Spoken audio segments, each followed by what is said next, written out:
एरवी आपल्याला असं पाहायला मिळत नाही. संतांचे ते आप्त नभती संत इतरत्र आपल्याला पाहायला मिळतं. आपण आपल्या घरामध्ये तुकोबारायांचा फोटो लावू, ज्ञानोबारायांचा लावू, परंतु नारायण महाराजांच्या कुणाच्या घरामध्ये फोटो आहे का? आहे का कुणाच्या घरामध्ये? आपण बोलता का? आहे कुणाच्या घरामध्ये फोटो? नारायण महाराजांचा नाही, इतर संतांचे नाहीयेत, परंतु मुख्य संतांचे, कुटुंबातले मुख्य जे संत आहेत त्यांचे मात्र आपल्याला फोटो घरामध्ये पाहायला मिळतात.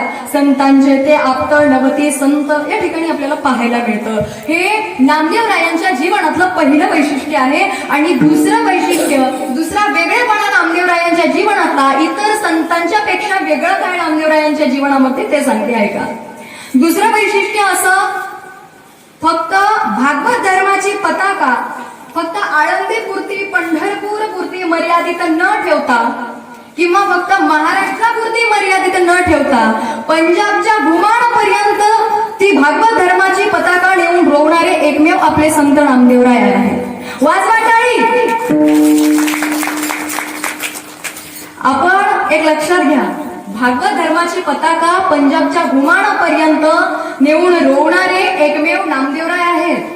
आणि आज जर आपण घुमानला गेलो, पंजाबला गेलो, घुमानला जर गेलो आणि तिथं जाण्याचा योग आला तर नामदेवरायांची समाधी आपल्याला पाहायला मिळते. तुम्ही म्हणाल पंढरपूरला सुद्धा आम्ही पाहिली, बरोबर आहे का नाही? नामदेवरायांची समाधी आम्ही पंढरपूरलाही पाहिली, मग घुमानला कशी काय? आपण जर पंजाबच्या लोकांना, त्या घुमानच्या लोकांना जर जाऊन विचारलो की कुठली समाधी खरी आहे, पंढरपूरची समाधी खरी आहे की काय घुमानची समाधी खरी, ते म्हणतील घुमानची समाधी खरी.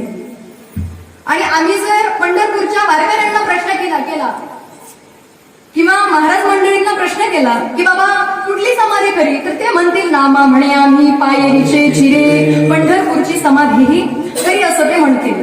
मग मी एक गोष्ट सांगू का आपल्याला?